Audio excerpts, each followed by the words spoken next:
Oi pra você do outro lado da tela, sejam bem-vindos a mais um vídeo. Gente, tem 1000 anos que eu não gravo aqui pro YouTube, mas tomei uma vergonha na cara, né? E estou gravando o vídeo. O último vídeo meu tem 1 ano já, eu acho. Acho que tem 1 ano. Pra você ter noção de quanto tempo que eu não gravo um vídeo aqui pro YouTube. Mas hoje eu irei gravar um vídeo. Graças a Deus.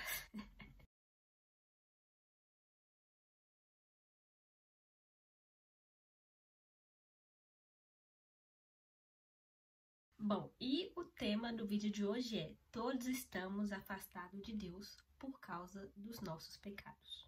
Vamos ler o que a palavra nos fala. Em Isaías 59. Vou ler aqui para vocês na Bíblia. Se vocês quiserem abrir aí também, é muito bom para ir acompanhando. Bom, Isaías 59, do 1 ao 3. Do 1 ao 3. Vocês estão pensando que o Senhor perdeu a força e não pode nos salvar? Ou pensam que ele está surdo e não pode nos ouvir? Pois são os pecados de vocês que o separam de Deus. São as suas maldades que fazem com que ele se esconda de vocês e não atende às suas orações. Vocês têm as mãos manchadas de sangue e o dedo sujo de crime.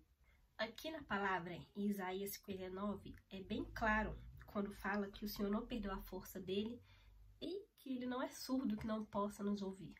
Mas os nossos pecados fazem com que Deus se esconda da gente. Não escuta as nossas orações. É o pecado que faz isso. Olha, você tem as mãos manchadas de sangue, ou seja, nós somos sujos pelo pecado. Deus, ele ama o pecador, mas ele odeia o pecado. Ou seja, Deus nos ama, mas odeia o pecado que a gente comete. Mas na palavra também vai falar, em Romanos 6, 23, que o salário do pecado é a morte. Romanos 6, 23. Pois o salário do pecado é a morte, mas o presente gratuito de Deus é a vida eterna, que temos em união com Cristo Jesus, o nosso Salvador. Então, quer dizer que há uma esperança para nós que somos pecadores. E a esperança para nós é Jesus Cristo, que morreu naquela cruz para pagar pelos nossos pecados. Deus é santo e justo. Tinha que alguém pagar o preço pelo nosso pecado que foi cometido no começo, lá no Jardim do Éden, com Adão e Eva. Tinha que ter alguém para pagar por esse pecado, né? Que o salário do pecado é a morte. Tinha que ter alguém para pagar esse preço. Então Deus enviou Jesus Cristo para morrer em nosso lugar e pagar pelos nossos pecados, pelas nossas transgressões. Mas o salário do pecado é a morte, então nós estamos condenados à morte, sim. E aí veio um homem e morreu por nós, pagou a dívida que nós estávamos devendo.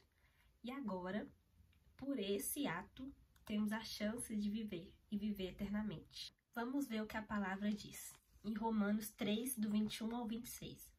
Mas agora Deus já mostrou que por meio pelo qual ele aceita as pessoas não tem nada a ver com a lei. A lei de Moisés e os profetas dão testemunho do seguinte: Deus aceita as pessoas por meio da fé que elas têm em Jesus Cristo. É assim que ela trata todos os que creem, pois não existe nenhuma diferença entre as pessoas. Todos pecaram e estão afastados da presença gloriosa de Deus.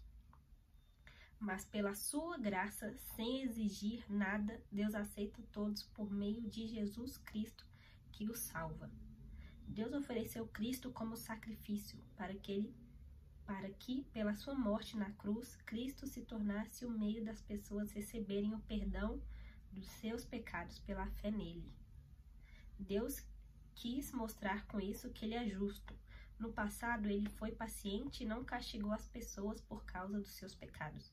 Mas agora, pelo sacrifício de Cristo, Deus mostra que é justo. Assim, ele é justo e aceita os que creem em Jesus.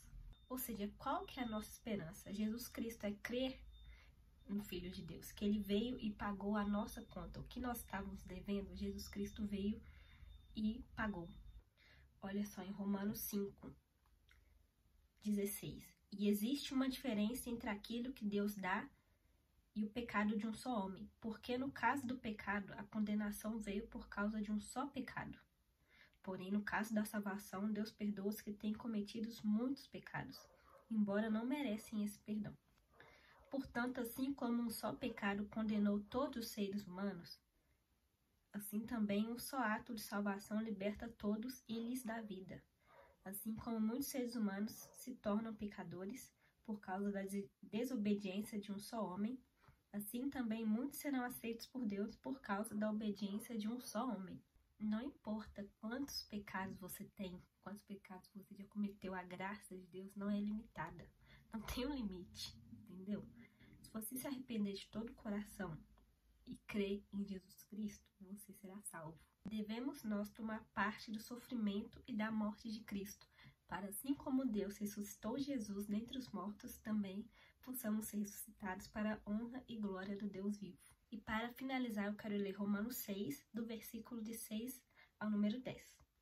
Pois sabemos que a nossa velha natureza pecadora já foi morta com Cristo na cruz, a fim de que o nosso eu pecador fosse morto e assim não sejamos mais escravos do pecado. Pois quem morre fica livre do poder do pecado. Se já morremos com Cristo, cremos que também viveremos com Ele. Sabemos que Cristo foi ressuscitado e nunca mais morrerá, pois a morte não tem mais poder sobre ele. A sua morte foi uma morte para o pecado e valeu de uma vez por todas. E a vida que ele vive agora é uma vida para Deus. Assim também vocês devem se considerar mortos para o pecado, mas por estarem unidos com Cristo Jesus, devem ser considerados vivos para Deus. Jesus nos ama e ele provou seu amor naquela morte, e o sacrifício dele valeu de uma vez por todas. O pecado não dominará vocês, pois vocês não são mais controlados pela lei, mas pela graça de Deus. O vídeo foi esse, espero que vocês tenham gostado e que a palavra tenha falado ao coração de vocês, e vocês saiam desse vídeo sabendo que vocês são filhos amados de Deus e que o seu pecado já foi pago naquela cruz. E você tem o direito de receber a herança que Jesus Cristo nos prometeu, por meio da fé nele. Um beijo, até o próximo vídeo.